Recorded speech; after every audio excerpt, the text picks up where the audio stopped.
আপনি ভোটে নির্বাচিত হয়েছেন, কত ভোট পেয়েছিলেন মনে আছে কি কামাল ভাই?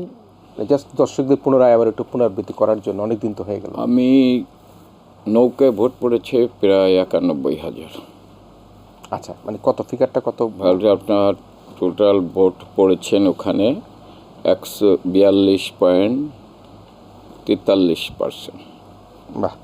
আর নিকটতম প্রতিদ্বন্দ্বী অনেক কম, কত পেয়েছিল মনে আছে? 3,000, 3,500, 5,000, তিনজন ছিল। তিনজন ছিল।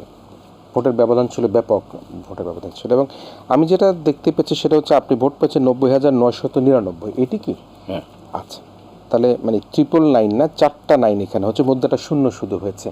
90,999 ভোট আপনি পেয়েছেন। জাতীয় পার্টির নাঙ্গল প্রতীক নিয়ে 4,873 ভোট এখানে পেয়েছেন। তো সে যাই হোক, প্রথমবার নির্বাচন করেছেন, বিজয় লাভ করেছেন, মাঠে অনেক পরিশ্রম করেছেন এবং সে পরিশ্রমের ফল হয়তো আপনি পেয়েছেন।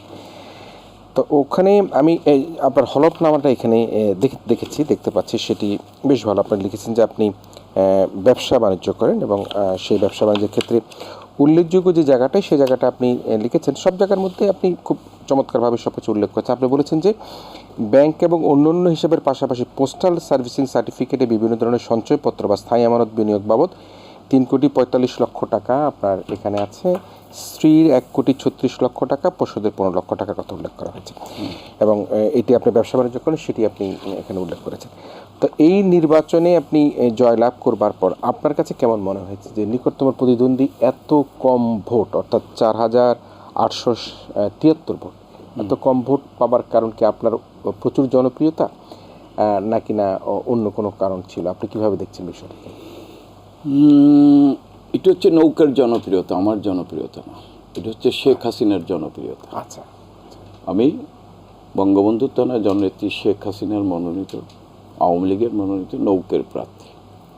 বঙ্গবন্ধু তনয় জননেত্রী শেখ হাসিনা 2008 সালে জনগণের রায় নিয়ে 2009 সালে প্রধানমন্ত্রী হিসেবে শপথ নেওয়ার পর যে বাংলাদেশটা ছিল ক্ষুধা, দারিদ্র, দুর্ভিক্ষ, সন্ত্রাস, জঙ্গিবাদের বাংলাদেশ, একটু অকার্যকর রাষ্ট্রে পরিণত হয়েছিল। বঙ্গবন্ধু তনয় সেই বাংলাদেশকে আজকে উন্নয়নশীল দেশে রূপান্তরিত করা হয়েছে।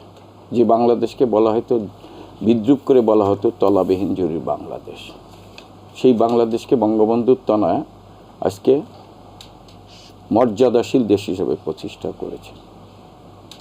এটা যারা সেদিন ষড়যন্ত্র করে বিদ্রূপ করে তলাবিহীন জুড়ির বাংলাদেশ বলতো, তারাই সেই দেশের রাষ্ট্রপ্রধানরাই প্রশংসা করে বলছেন যে শেখ হাসিনার নেতৃত্বে বাংলাদেশে এগিয়ে যাচ্ছে। নিশ্চয়ই এই ব্যাখ্যা আপনার কাছে নিশ্চয়ই আরও অনেক রয়েছে, কিন্তু আমরা একটু রাজনৈতিক আলোচনা আসি, বর্তমান প্রেক্ষাপটের কথা বলি।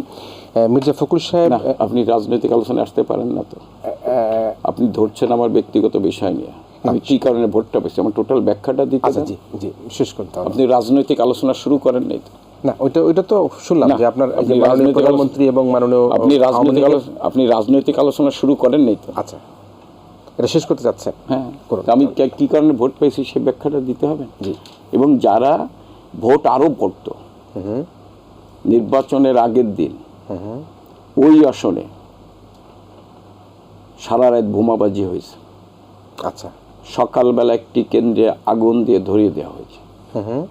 তারপরেও জনগণ ভোট কেন্দ্রে গিয়েছে। আর যারা প্রার্থী, এটাই আমি বাস্তবতা তো অস্বীকার করার নেই। এখানে যেন এনটি আওয়ামী লীগের রাজনীতির ভোটটা ধারণ করে বিএনপি এবং জামাত। তারা যখন নির্বাচনে যায়নি, তারা যখন নির্বাচন প্রতিরোধের আহ্বান জানিয়েছেন, মানে তারা কে গ্রেপ্তার হয়েছিল, কাকে ধরিয়ে দেওয়া হয়েছিল, মানে কোন সমর্থিত কোনো ধারণা আছে? কাউকে ধরিয়ে দেওয়া হয়নি। আগুন যারা লাগিয়েছিল, আগুনকে তখন কাউকে পরে ধরছে, কাউকে ধরিয়ে দেওয়া হয়নি। আচ্ছা, ঠিক আছে।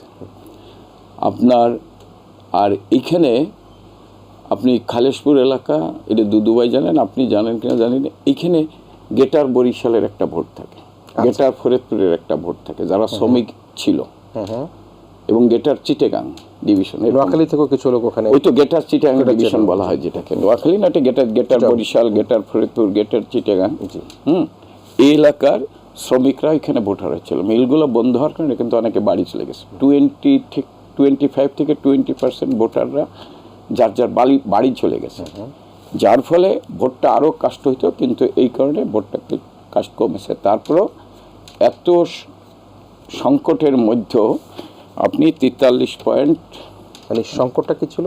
সংকটে যে বোমাবাজি, ভোট কেন্দ্রে দাঁড়িয়ে দেয়, মানুষের একটা আতঙ্ক ছিল না। তারপরে বিএনপি জামাত ভোট বর্জন করছে। না সেটাই ঠিক আছে, বোমাবাজি হয়েছিল আপনার হ্যাঁ, এলাকায়? আগের দিন রাত্রে আপনি আপনার মিডিয়ারে জিগেন না। জি, আচ্ছা আপনার প্রতিনিধি আছে তো, তাকে জিগেন না। আচ্ছা। আমি কোনো মিথ্যা তথ্য কিনে দিচ্ছি না। ভোরবেলা সকালবেলা একটি ভোট কেন্দ্র, সেটা কি আপনাদের নিজেদের মধ্যেই ছিল নাকি না বিরোধী কোনো?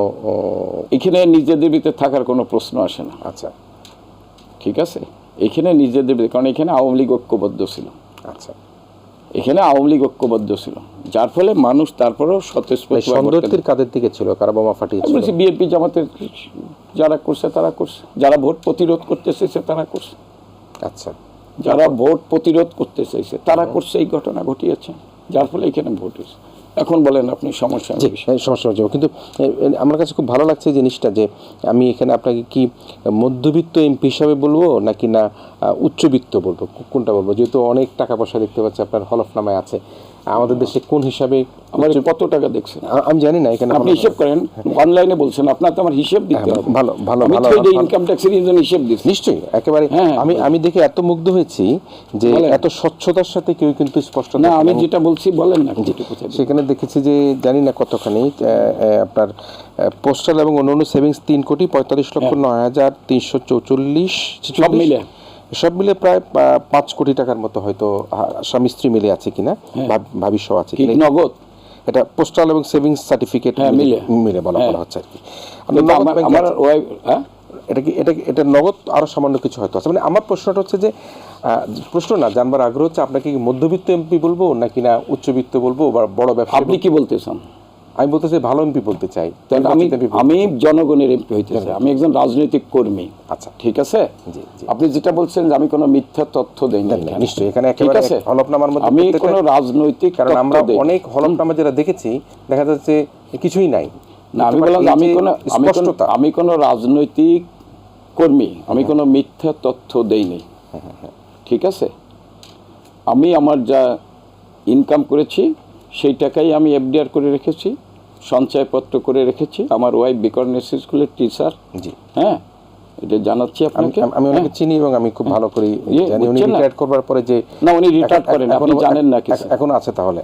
উনি রিটায়ার করেন নাই এখন। আচ্ছা, উনি আরো 10 বছর চাকরি করতে পারেন।